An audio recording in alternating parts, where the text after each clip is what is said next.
Me and my parents lived on a quiet farm on the outskirts of Zomburbia. It was always nice to go outside and enjoy the cold breeze that would come over the hill and sway the crops back and forth.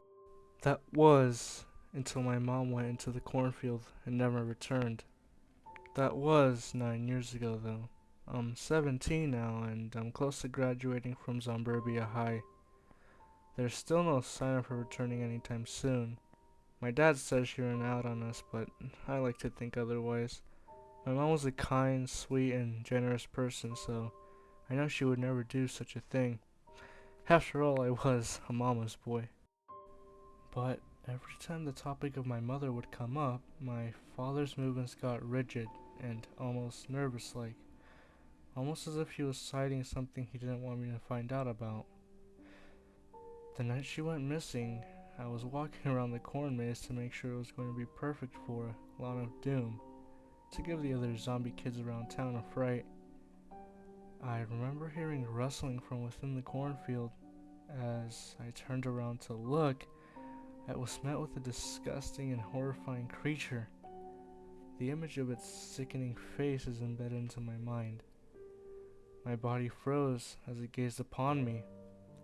It was a kernel corn plant, but it had lifeless eyes, like staring into the vacuum of space, and a malicious smile plastered across its corn-shaped head stretching ear to ear. It had to have been at least 7 feet tall from what I can recall. The adrenaline kicked in and I remember sprinting to the house as fast as I could, going window to window and door to door, locking everything up. I ran to my parents' room and shook them awake and explained quickly what I had just seen in the corn maze outside.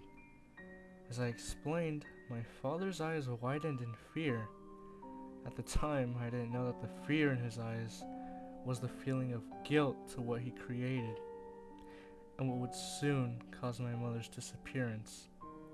He muttered something under his breath. I couldn't make it out exactly, but I knew he was just as scared as I was. My dad grabbed me and my mom by the arm and turned to me and said, "Don't make a sound, Oran." He then dragged me and my mom to the cellar where we hid. As I looked around, it seemed that he had been preparing for something like this to happen.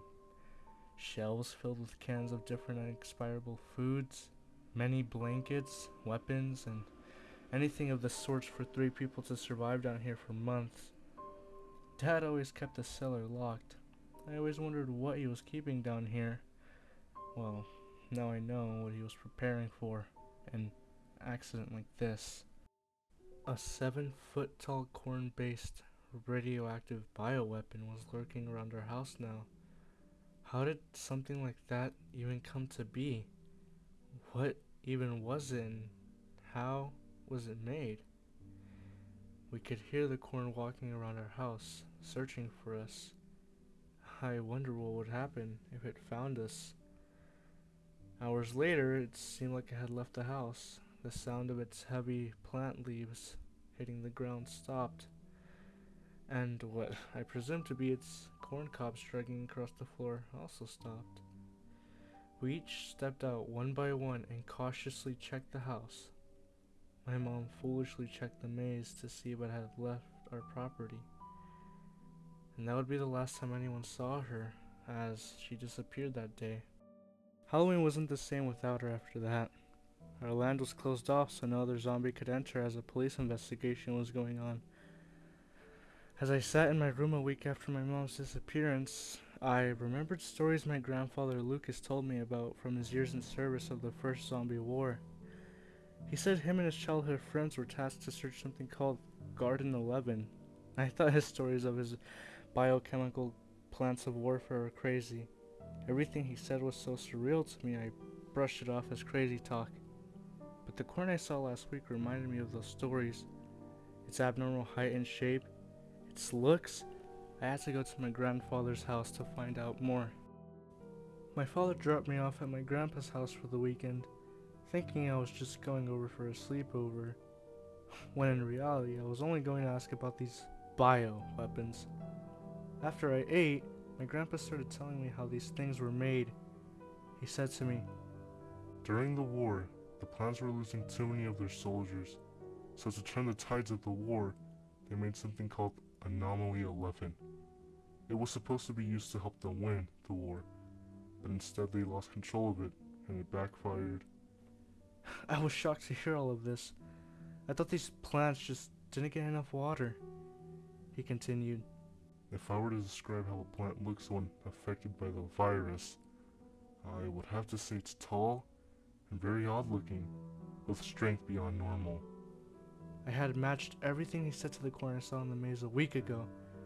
I remembered a question I asked myself in the cellar a week ago. How did the corn come to be? My grandpa just told me how Anomaly 11 works, but now I have to find out how this disaster came to be. 9 years later, my father works long hours of the day. We barely interact, and if he's not at work, he's in his room doing Zomboss knows what. It was summertime, so I'm usually home alone most of the time. Out of curiosity, I went into my father's room and looked around. When I was going through his bookshelf to see what kind of genres he liked, when I pulled one purple book out, the bookshelf opened a door, leading to a hidden staircase down to who knows where. What could possibly be down there? I questioned myself. I would usually respect my father's privacy, but I can't possibly pass up an opportunity to snoop around in a secret basement that my father intended to keep secret from me. If he kept it so hidden, what did he not want anyone to see? As I slowly descended down the stairs, I saw journals and journals stacked on one another. There was a whiteboard with the name Anomaly 11 on it, written with his sloppy handwriting. My eyes widened as the name clicked. It was the same name of the virus my grandfather told me years earlier. I read through his journals, each one detailing his journey through making a one-to-one replica of this virus. But on page 234, he wrote, I lost the virus. I kept it locked down here, but I've lost it and I can't find it. May Zomboss be with us all. As I scanned through his last journal, I read through his last written page. He had accidentally created the corn entity, and he knew about it this whole time? He was the one that caused my mother's disappearance. He knew it killed Mom. He lied to me this whole time. He said she ran out on us, but this thing he created killed her. How did I not realize this the entire time? Out of anger, I walked up the stairs and waited for him. Once he arrived, I walked over to him and confronted him. He tried to lie to me again and showed no regret for his actions. As we were arguing, the corn monstrosity came from within the cornfield. We both froze and stared over at it. It shot its roots, piercing my father's body and lifted him up into the sky. He split my father in half. I grabbed a hatchet from nearby and rushed over. I felt my mother's presence. It was warm and reassuring that everything would be okay. To avenge both my mother and father, I slashed at the corn's roots. It cried out in pain and anger. It sent a root that got by and pierced my arm. I got back up and rushed forward. Before another root could hit me in the head, I quickly ducked just in time. I then jumped upwards and landed the final blow to its head. I then kept hacking at it to make sure it was gone for good. Once I felt like it was dead, I got up and burned the entire farm down till this chapter of my life closed. I was soon adopted by a nice family in Zomburbia and graduated happily from my high school. To follow in my grandpa's footsteps, I chose to enlist in the Zomboss army. I'm sure I won't see any more bio warfare. That's in the past. I hope, at least.